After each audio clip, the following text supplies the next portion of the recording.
to AMC Movie Talk for movie fans. I'm Chrisley Kennedy, and this is the show that we bring you the day's biggest movie news, and of course we give you insight into what it all means. Joining us, as always, is AMC's very own editor-in-chief, John Campea. I almost forgot his name. Buongiorno a tutti, Forza Italia, everybody. Welcome to the best damn movie-related show on the internet, coming to you live from the Stream.tv studios here in Hollywood, California. We are so glad you decided to make us a part of your day. We also have joining us our very own AMC production manager, Dennis Sen.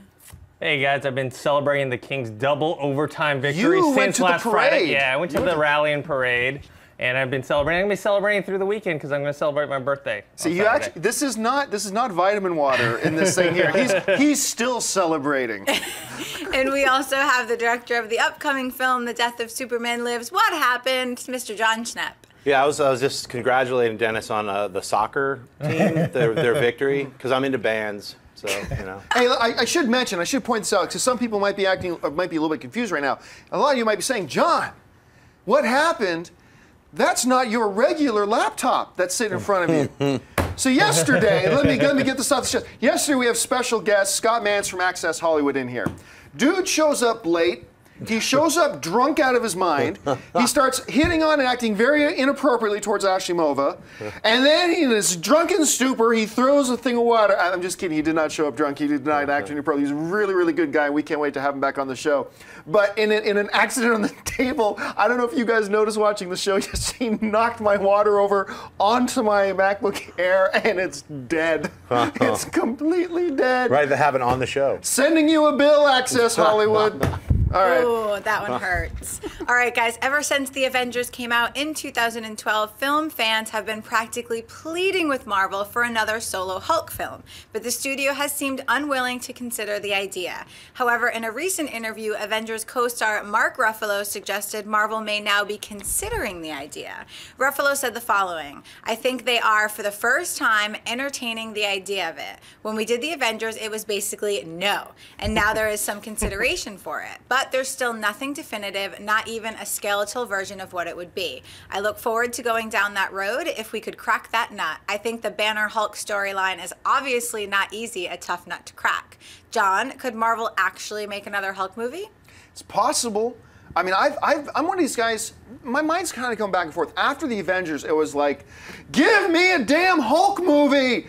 Ah, right? Yeah. And then it's like, okay, I get it. It's tough because you can't have Hulk 70% of the time, and that's what people love the most about the Hulk that we saw in Avengers was when he was Hulked out. Although Ruffalo is an awesome Banner. And so it kind of made sense. His storylines are tough to do as an individual thing. There have been a couple of cracks at doing a Hulk standalone film hard. So I've kind of understood where Marvel's been coming from about the no thing. But I also get it that you got to consider it. You got to think about it.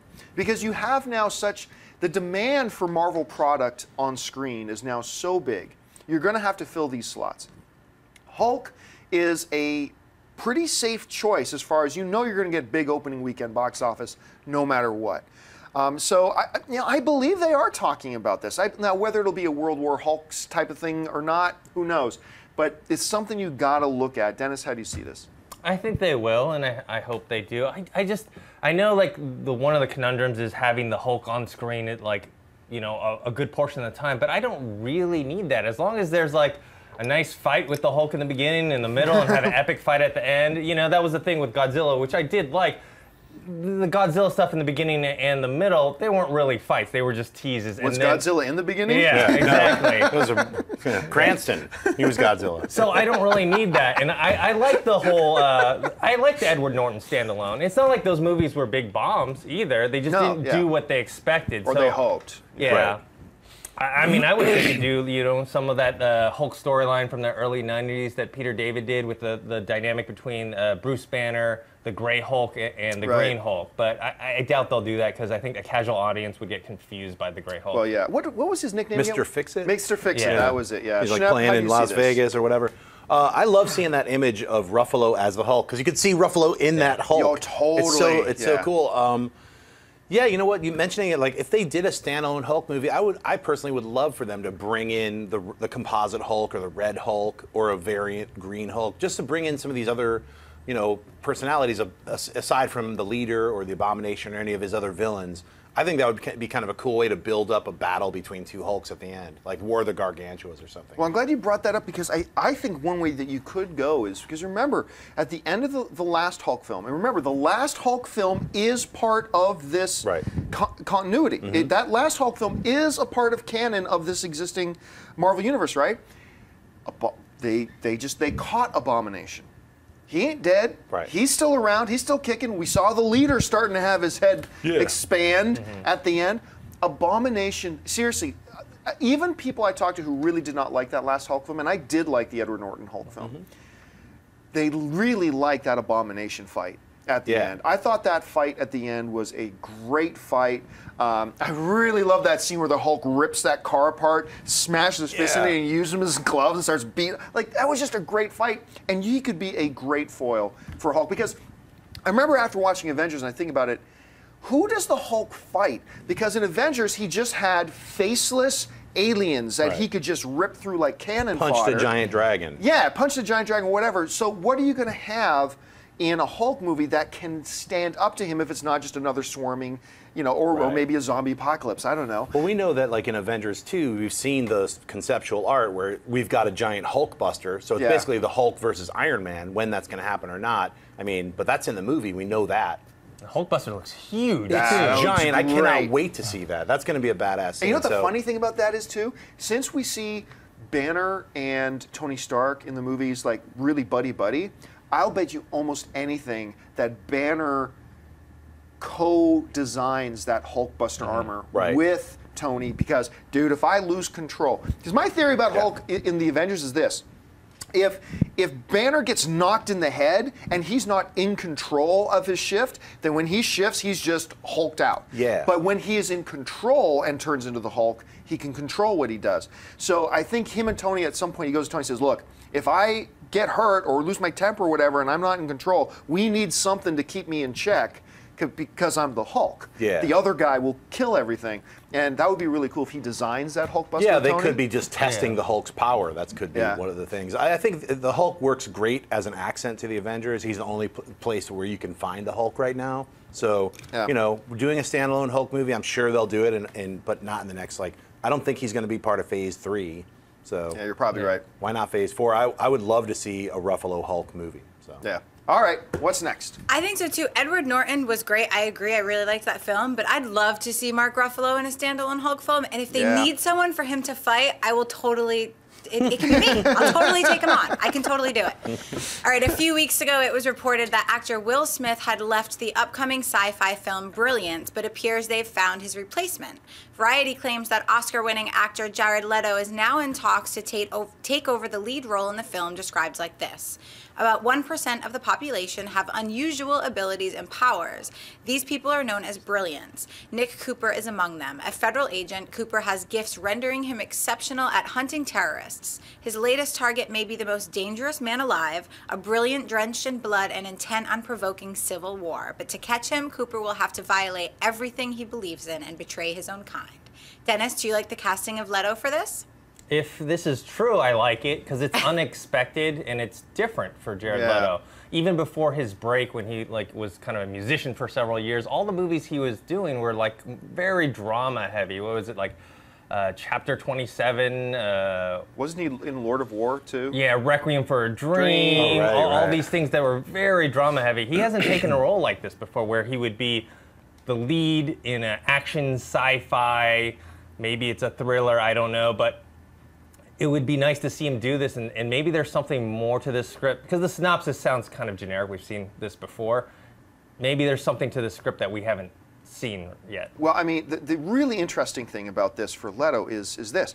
He can do any movie he wants right now. Coming off that Dallas Buyers Club Oscar win, he's got to have his pick of the litter of what roles he wants. And I find it increases my interest in this movie a lot, knowing that a guy who right now could probably do any film he wants would actually choose to do this film. It makes me go, well, there must be something to this. But it is funny. Let me describe a movie to you. Tell me what I'm talking about. In the world, you have a certain percentage of the people who are born with unusual powers. And one guy in particular believes that regular humanity and these people can coexist.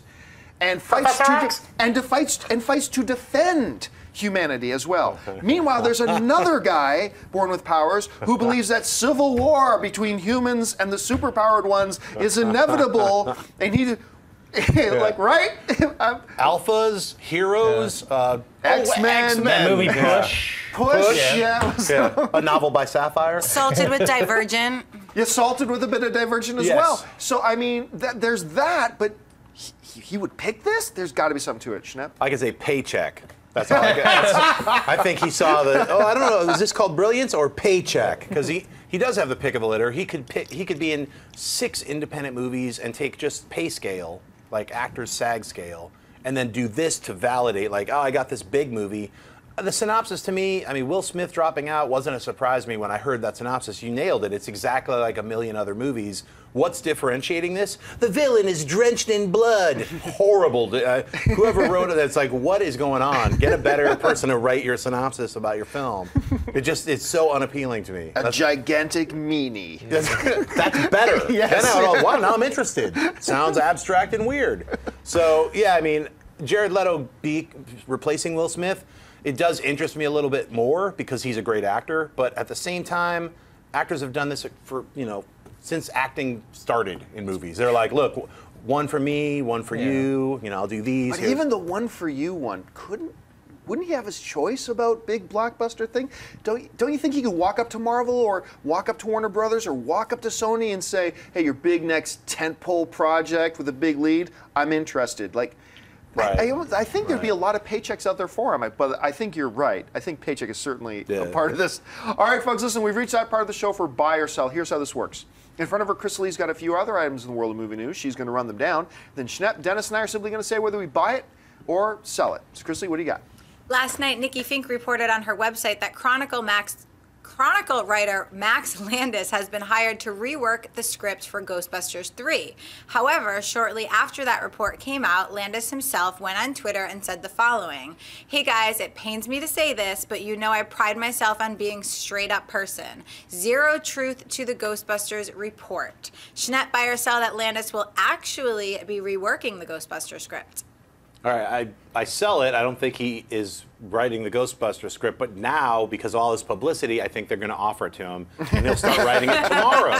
So it's not technically a lie. He's like, look, I'm not doing it now, but because Nikki Fink talked so much about it, they were like, why don't we get the Landis dude to rewrite Ghostbusters? So it's starting tomorrow, but I sell that he's writing it now. Dennis? I'm selling it as well. Just, it's hard to tell nowadays with all these, website rumors and then denials from actors and studios that may or may not be true. It's hard to tell who's telling the truth. In this case, I'm gonna believe him just because he seems so adamant on Twitter about it, and he's repeated plus he's got a ton of other stuff that he's working on. He's got 4 projects, major projects on the go. So I believe that he's not working on it. Yeah, I also sell the notion that he's going to be working on it because, yes, you always have to be dubious of either PR people or actors themselves with their denials. But when a dude gets on Twitter, it's an interesting choice where he goes, look, guys, I pride myself on being straight up and whatever, so I'm telling you there's no Ghostbusters, truth to the Ghostbusters thing. If it turns out that he was lying now, wait, you looked us in the face and said, I want to be straight up with you. It adds a little more oomph to it to me, a little more believability to the denial, so I believe. But here's the thing. Nikki Fink just relaunched her site not too long ago. Right. And I actually am entertained by reading Nikki Fink stuff. Sure. I count myself as a Nikki Fink fan. Yep. But the thing is, she just relaunched her site, and she launched it with that big, grand scoop about DC's roadmap and where it's going. And now, just a couple days later, she reports, and by the way, Max Landis reworking, or touching up or working on the Ghostbusters 3 thing, and that turns out to be false. Now it casts a little bit of a cloud of doubt on everything she's been talking about all week. Mm-hmm. I'm not saying it is or it isn't. I'm just saying it makes me wonder a bit. So, all right, what's next? Kind of like Khan in Star Trek? Yes. No? JJ, you liar. It's being reported that Warner Brothers is actually considering doing a Scooby Doo reboot. According to Deadline, the studio has assigned a writer to take a crack at a test draft for a script. This all comes just days after the passing of legendary voice Casey Kasem, who did the original voice of Shaggy in the original cartoons. John, buy or sell that WB will actually be doing a Scooby Doo reboot? I sell it. I don't think it'll happen. I think it is true that, hey, they've got one of their staff, one of their people take a crack, write up a draft. But I think they probably do that 100 times a day with various IPs that they own. Say, yeah, put together a draft on this and let's take a look. Put together. I don't think it means serious motion on it. So while it's possible, it is absolutely possible. For now, I'm going to sell the notion. Schnapp? I'm going to buy it as long as James Franco is playing Shaggy and Seth Rogen is the voice of Scooby Doo. It's set in Denver, and then we pan down and there's everyone's baked, and everyone's baked. And I'll direct it. I've done 10 years of Adult Swim, so talk to me, guys. I'll do it as long as those guys are attached. Dennis? I'll buy it just because I think the first movie made a good amount of money, and the second one, even though it didn't make as much, it still did okay. And plus, it's a known property, and they like going back to that. I personally, I have to be honest, I haven't seen the Scooby Doo movies. I know that's like what? It's Dennis, you didn't see those movies? Exactly. I can't believe you're even talking about movies. Unbelievable, Dennis. These classics like Scooby Doo, Night at the Museum, Beautiful Creatures, these movies that I haven't seen, yeah. So Terrible. Yeah, I know. Unforgivable. Yeah. All right, what's next? The upcoming film Paddington, based on the popular Paddington Bear character, is set to hit AMC theaters on Christmas Day. However, it appears he's going to have a new voice, as it has been confirmed that Oscar-winning actor Colin Firth has dropped out of the film. Firth said the following: "After a period of denial, we've chosen conscious uncoupling. It's been bittersweet to see this delightful creature take shape and come to the sad realization that he simply doesn't have my voice. I've had the joy of seeing most of the film, and it's going to be quite wonderful. I still feel rather protective of this bear, and I'm pestering them all with suggestions for finding a voice worthy of him." Dennis, buy or sell Firth's departure from the film? I buy it just from what he's saying and what the director's saying. It sounds like the split was amicable, and plus, it's just voices for animated things, so there's less of like, I guess, ego involved. It's not like my FaceTime or my scenes or anything like that. There's other actors, messing with my stuff. So I buy it. I didn't know the whole, what is that, the conscious uncoupling. This is how much I know about celebrity like tabloid. I guess that's a reference to Chris Martin and Gwyneth Paltrow breaking up. I didn't know they broke up. That was Gwyneth Paltrow's press release. Yeah. Conscious uncoupling. No clue. I got to tell you, I enthusiastically buy this. And the reason I really like this story is just because it makes me like Colin Firth even more. A lot of the egos in this town could be like, no, you owe it to me. I've been attached to this movie. I would put in work. You owe it to me to let me finish this, to have my name on that poster, blah, blah, blah. Instead, you got a Hollywood dude, an Academy Award winner, who goes, you know what? My voice is just not what this picture needs. And goes, it's not my voice. The picture would be better served if it was somebody else. How rare is that kind of an attitude? Really because rare. everybody in this town is about, how do I get more for me? And he's like, it sickens me to say it, but my voice isn't Paddington's voice. You need to get somebody else. I love it. I just absolutely love it. So for me, it's a buy. Yeah, it's a buy for me too. I totally agree with you. I think that's such an amazing thing for him to come out and say that. It's like, hey, it wasn't working, and I want this movie to be awesome. I love Paddington, even though the picture is incredibly creepy, having that close up while Crystal was reading. I was like, make it stop. Did any of you see the trailer? Stop.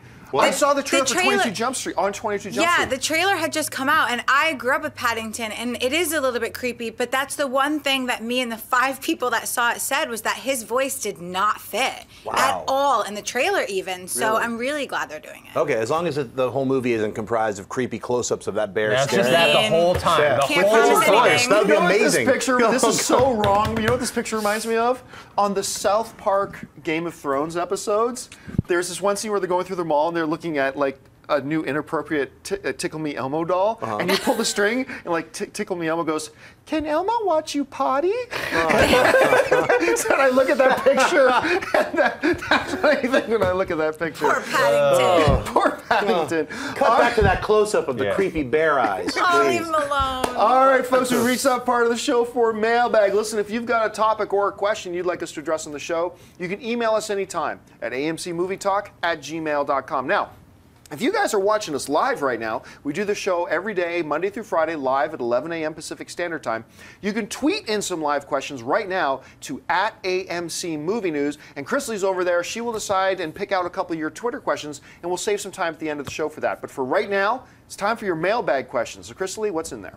Michael Coachella writes, hello, sons and daughters of AMC. Could you see Phil Lord and Chris Miller being hired by Disney Lucasfilm to direct a future Star Wars spin-off film? Would they be a great fit for the galaxy far, far away, or should they stick to comedies? Would love to hear your thoughts and opinions on this. Thank you, and as always, may the Force be with you, and keep bringing on the filthy. So I went to go see 22 Jump Street again last night, and I'll probably see it 3 or 4 more times. That movie is so freaking funny.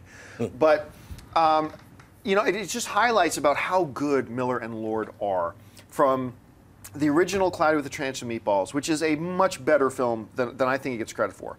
Then to 21 Jump Street, the Lego Movie, 22 Jump Street, they can do family, they can do R-rated. They are amazing, but it's all been that type of, and their style of comedy, straight up comedy. So look, if they came out tomorrow and announced that Phil Lord and Chris Miller were going to be directing one of the Star Wars spin-offs, I wouldn't guffaw at it because I love their work so much so far, but I would be nervous. I would really like to see Miller and Lord do a film that's not a straight up comedy, and just see how they do with that first before, as a lifelong Star Wars fan, I will feel comfortable them saying they're going to be doing the next Star Wars. So I got to admit it, I'm a huge fan of theirs. I'd be a little bit nervous about that announcement right now before seeing them do something different. Anyway, Dennis, how would you feel about it? Well, I think after seeing Captain America 2 and seeing what the Russo brothers did with it, it opens up the mind. It can obviously work. Yeah, and then, you know, directors, they don't always have to stick in the same genre. I mean, you know, like Martin Scorsese is known for gangster films, but he's done a lot of, he did 2 dark comedies, After Hours and The King of Comedy. And he did a Rolling Stones documentary. Yeah, he's done so directors can be diverse. That doesn't mean that it would be good, but I would give them a shot. Yeah, I'm just saying I would feel more comfortable seeing them do something different first. But I completely agree with you, Schnepp. What about Jar Jar Binks solo movie? Just make it a comedy, just like getting smacked down. Just beat up the whole time. Just beat up the whole time. I would love to see that. Misa has a kid. Misa has to find them. Oh my God, the Gungans! Like, them and the Ewoks. Just chuck the Gungans and the Ewoks together in a special adventure. That'd be Do amazing. not compare the Ewoks to the Gungans. All right, what's Jar Jar next? Binks, that guy can't catch a break. No breaks. All Zero right, breaks. Andrew Fox writes, I was wondering, in the 86 years of Oscars, there is still no category for stunt professionals. Considering the dangerous and courageous work stunt actors do to give us the spectacular scenes for our movies, don't they deserve to be recognized? As an inspiring stunt actor myself, I've met stunt actors and seen firsthand the incredible work they do. What are your thoughts? I'm going to say something really unpopular right now, but no. They shouldn't have their own category at the Academy Awards, and there's a couple of reasons for that. And not one of them is not because they don't do incredible, brave, wonderful work that help bring us the movies that we love so much. That is not one of the reasons why I would be against this.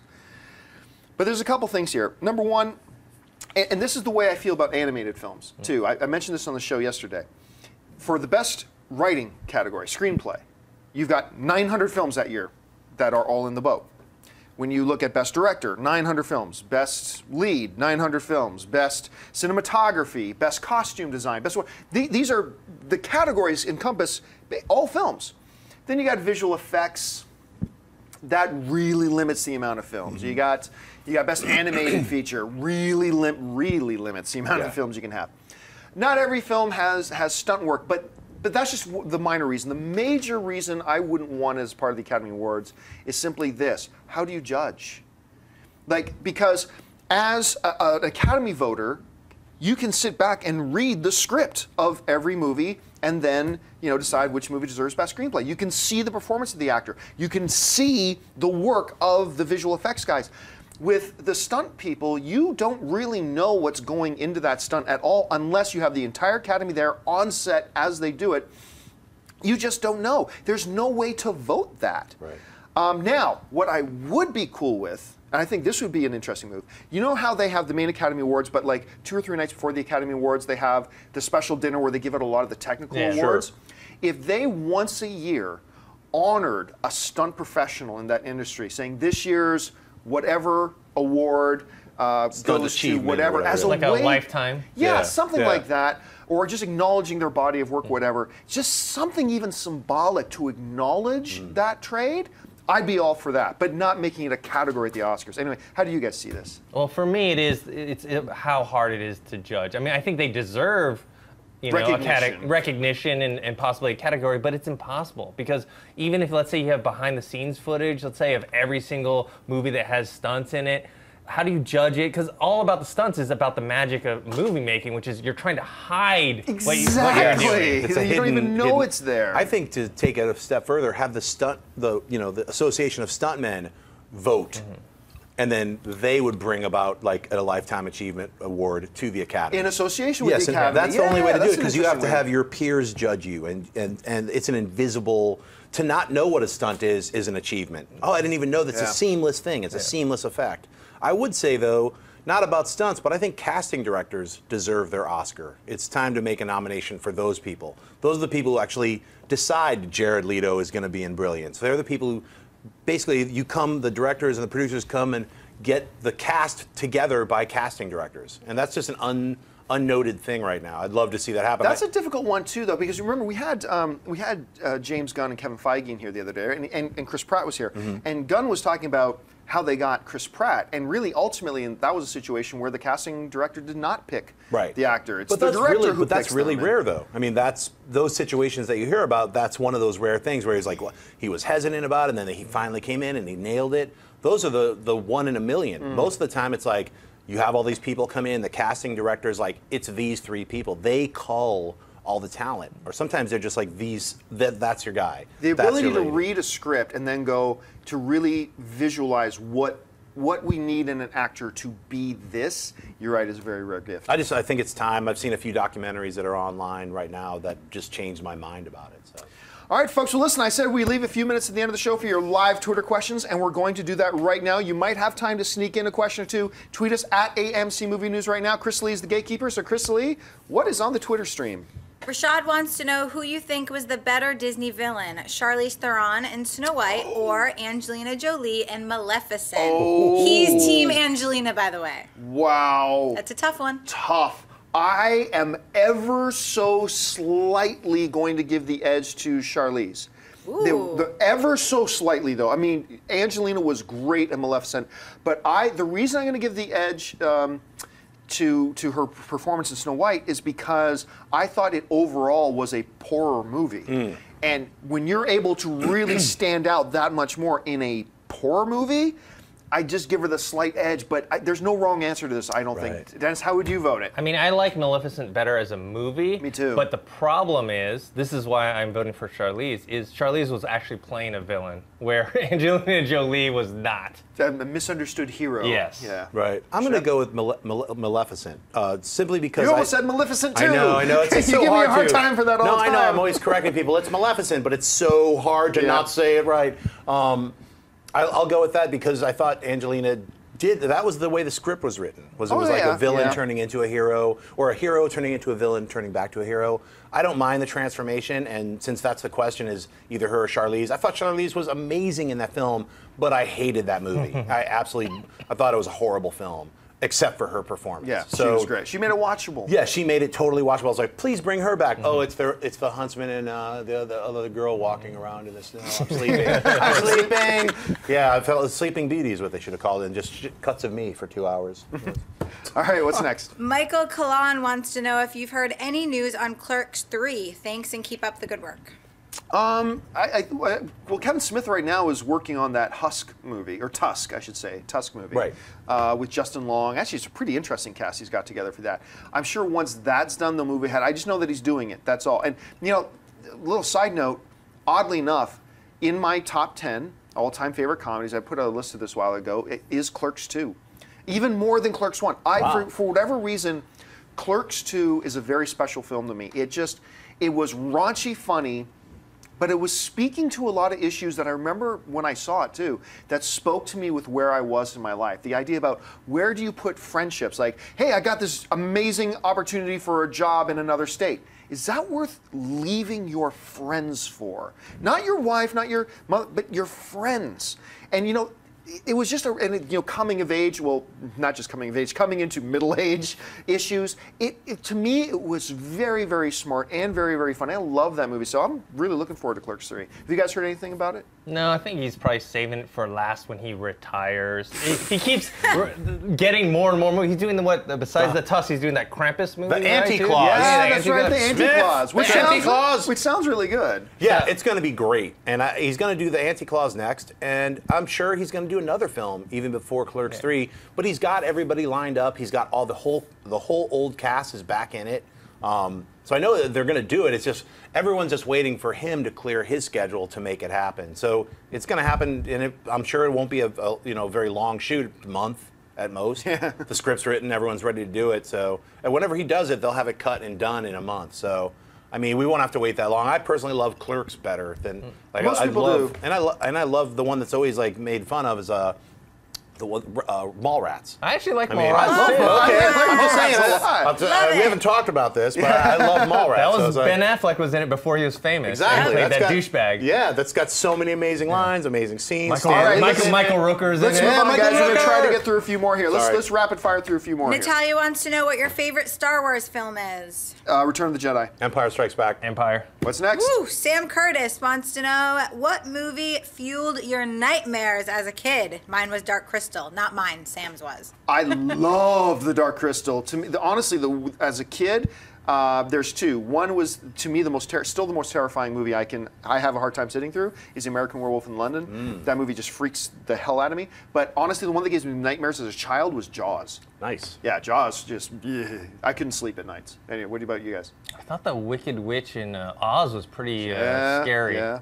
The Nightmare Before Elm Street. The Nightmare Before Elm Street? Nightmare Before Elm Street scared me. It literally Do you mean The Nightmare on Elm Street? That's what I meant. The Nightmare, what did I say? The Nightmare Before Elm Street. Oh, that's Tim Burton movie. That's what I mean. Yeah, it's like Jack Skellington inside your nightmares. Somebody make us a poster for The Nightmare Before Elm Street. That's right. Somebody make that poster. A Nightmare on Elm Street was the one that gave me nightmares, and also a little earlier was Alien. Gave me. Yeah. All right, let's do a couple more. Candyman 2. Yeah. Just throwing that one out there. Candyman. Eric Lafferty wants to know, what does Michael Bay need to do to win you over for Transformers 4? Nothing. Honestly, I'm giving it. Look, I've liked the trailers. I hated Transformers 2 and 3, but I really like Transformers 1. I'm not a bandwagon Michael Bay hater. Right. I'm not. I think he's got a certain set of skills as a director that when he's on, he can deliver some really good entertainment. And when he's off, he delivers crap. But what director can't you say that about? Right. I'm just going to watch the movie for what it is. I've liked the trailers. I have hope for this movie. I really do. I'm looking forward to watching it and hoping it recaptures the magic of that first one. What about you guys? I gotta say, I love every trailer I've seen for Transformers 4. I get giddy. And I've never even played with a Transformer. I don't own a Transformer, but seeing those giant robot dinosaurs and what's his name? Optimus Prime riding it with a sword. I'm just like, that's insanely cool. So I can't wait to see that. So I'm really amped, and I like Transformers 3, so I'm all for it. Dennis? I didn't like 2 or 3, but the thing is, I'm getting tricked because it's like, I see all the trailers for 4, I'm like, these look cool, but I thought the trailers for 3 look cool too. So I think to win me over, he's got to cut out the fat. I mean, there's no reason why Transformers 3 needed to be like almost 2.5 hours long. There's just a lot of stuff we don't care about. We want to see the Transformers, not who so-and-so and so-and-so's relationship. And have you noticed that as they've gone progressively through the trailers, the newer trailers are more and more focused on the Transformers themselves. Yeah. And I think that partially has to do with just the fact that they're actually finishing those shots that they can then show us. So I've got hope. Okay, last question of the day. Anthony Barbera wants to know if you think Dawn of the Planet of the Apes will be better than Rise of the Planet of the Apes. If it is, bravo. But here's the thing. A lot of people say, why do a sequel? It's never going to be better than the original. It doesn't have to be better than the original. That first Apes movie was so good that if this one ends up being just 90% as good, that's still great. Yeah. That's still a great time at the theater. I don't know. I have my doubts it'll be as good as the first one, but it doesn't need to be as good. Just be good, and I'll be happy. What do you guys think? I really like the first one, and I think from what I've seen so far of this one, I think it's going to be even better. I was gonna say, when I saw the trailers for Rise of the Planet of the Apes, I laughed out loud. I was like, this movie's gonna suck. That's what I thought. And I did too. I told my The friends, I was trailers like, weren't very good. I No, they can't were believe not. you're even into this Rise of. I was joking on my Planet of the Apes friends who were like, love the Planet. I was like ripping on them almost daily. Like, hey, what's up with the Planet of the Apes? Rise of little babies here. And then I had to eat all my words, all of them, because I absolutely loved that movie. It blew me away how amazing it was. It made me cry in the theater. I was emotional about a CG ape. I felt betrayed by my own inner instincts. I can't believe I'm emotionally jacked by this movie. I can't wait for the dawn of the Planet of the Apes. I don't know. I agree with you though. Even if it's 70%, that's Still a good. triumph. It's still good. All right, folks. So that'll do it for us today. Thank you so much for joining us. Listen. Lots of great films playing over at AMC Theaters right now, the best place in the world to go watch your movies. Head on over to www.amctheaters.com for your theater, showtime, and your movie ticket information. Hey, listen, if you want an audio-only version of the show, look in the description of this video and you'll see the links to our iTunes podcast feed so you can listen to us on the way to work. And if you haven't done so already, click on the subscribe button. Become a subscriber to our AMC Movie News YouTube channel and click the thumbs up button. It's just a really cool way of letting other people and us know that you like the shows that we're doing. I want to thank, first of all, the guy sitting at the table with me. First of all, sitting right here, Mr. Dennis Zen. Dennis, where can people find you online? You guys can find me on Twitter @ThinkHero and on YouTube, ThinkHeroPro. Alcohol. Sitting over there, Mr. John Schnepp. Schnepp, where can people find you? You can find me at Twitter and Instagram at John Schnepp. I was just going to say these amazing coasters that the AMC people gave us are really right. cool. I love our You can't see them. It looks coasters. like a black disc. Yeah, but, you can't really see it them actually very says well, but it's AMC. AMC Theaters, and it's pretty cool. But, and of course, our host today, Miss Crystalie Kennedy. Crystalie, where can people find you online? Dennis is the one drinking, and I'm the one that can't remember anyone's name. But you can find me on Twitter and here on YouTube, the movie chick with 2 Ks. Crystalie versus the Hulk. Yes! And hashtag Crystalie versus Hulk. And you can find me on the various social media networks just at John Campea. Thanks a lot for joining us, guys. Don't forget to join us again tomorrow. My name's John Campea for AMC Movie News. And until then, bye-bye. Hey everyone, if you liked this video, click that thumbs up button and make sure to subscribe to our AMC Movie News YouTube channel. It's free and helps you stay up to date with all the latest movie news, as well as our daily AMC Movie Talk show. Also, make sure that you follow us on Facebook and Twitter to stay up to date with all of our special promotions, contests, and prize giveaways.